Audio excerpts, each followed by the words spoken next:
Ooh,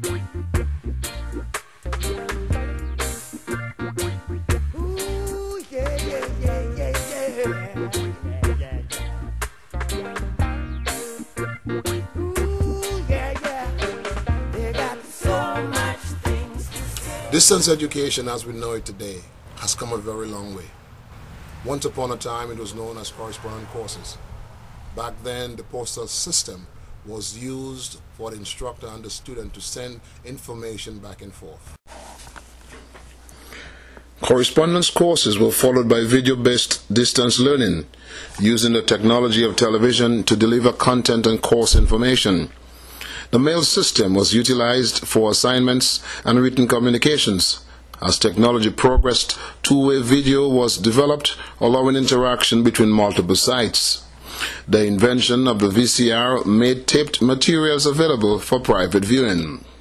Today, the term distance learning or distance education has come to mean online learning, employing the World Wide Web for content delivery and communication.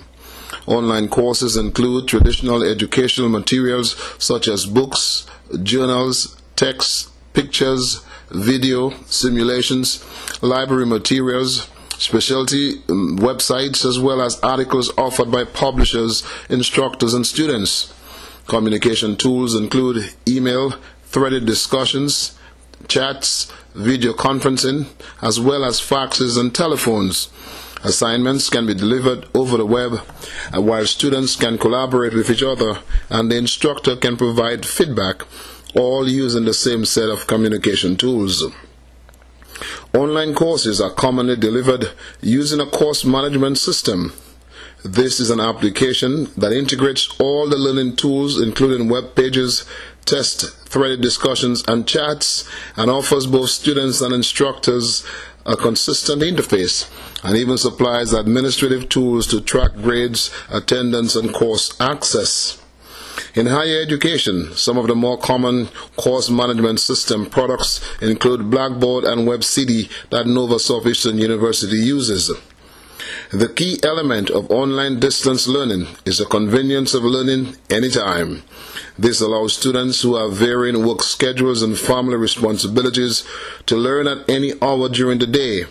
In web-delivered courses, students may not interact directly with the instructor.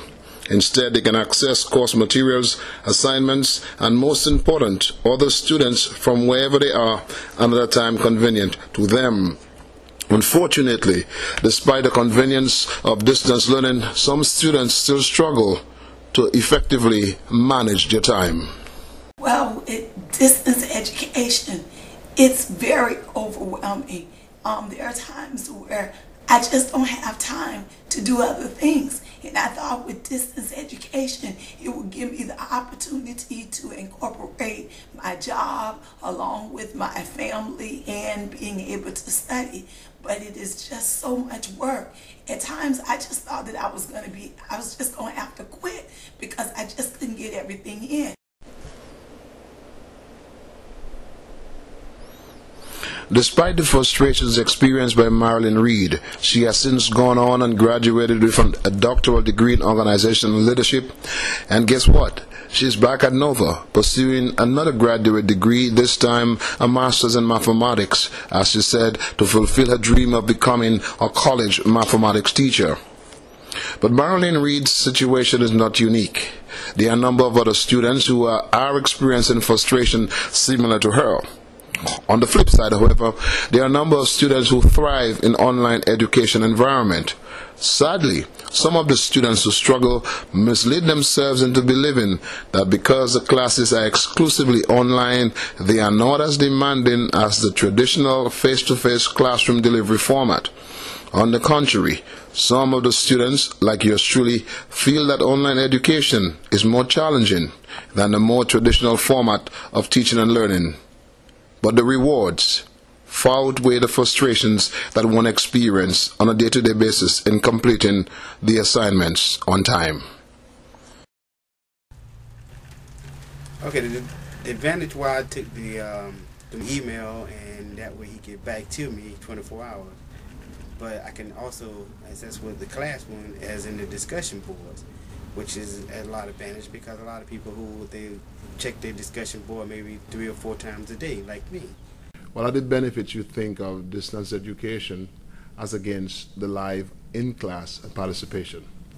I just started my first online class, and I think the benefits that I get from it is that I can do it at my own pace. I go in whenever I can, and my work allows me to go. And I believe there, besides the pace, I think there are more, well, from the class that I'm taking right now, I see more class interaction as opposed to the one on campus, at least from the experience that I had. Class discussions are great, even though they're online. But I think the most benefit that I get from it is the own pace that I can do my class. So does that mean as you progress in your program, you will be taking more online classes? Oh, definitely. I will, for sure. At least one class every term I'll be taking online. Based on your experience with online learning, what would you say are the advantages and disadvantages for the student? Wow. Advantages for online learning. Well, first of all, I could say it's the convenience. You know what I mean? You, as a student, I like the opportunity to, to do things when I want to do it. I don't actually have to sit there and listen to someone else. And I also don't have to get up, get dressed, get in my car with the cost of gas and drive. I can just do everything at home, run from my computer.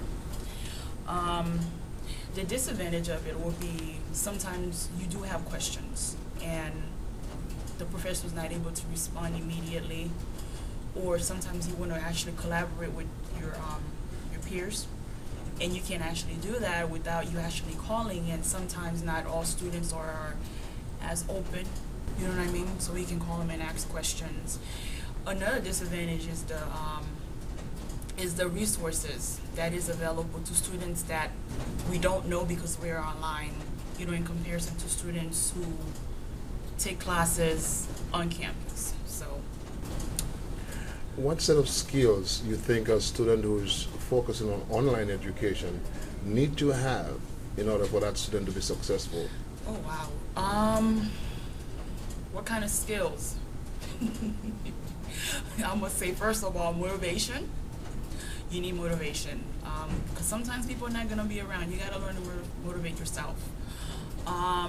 Second thing is learn how to navigate online. You got to learn how to research. Whatever they're asking you, there's a lot of information online, and or after you go to Google, go to your library and do the research. Learn how to use the resources. That's very important skills that you really need to learn. If you don't learn how to use the resources, you're going to have a lot of problems, because there's a lot of things out there and you got to grab onto them. Few educators would argue over the growing impact of distance education.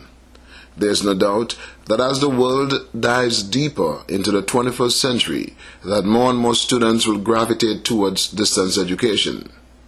Also, with the passage of time, the traditionalists who sometimes question the quality of distance education will finally realize that there is no difference in the quality of online learning and in-class learning.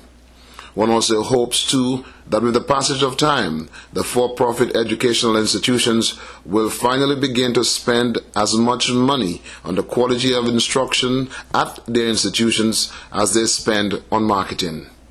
In time. Thanks for watching. I'm John Loblack.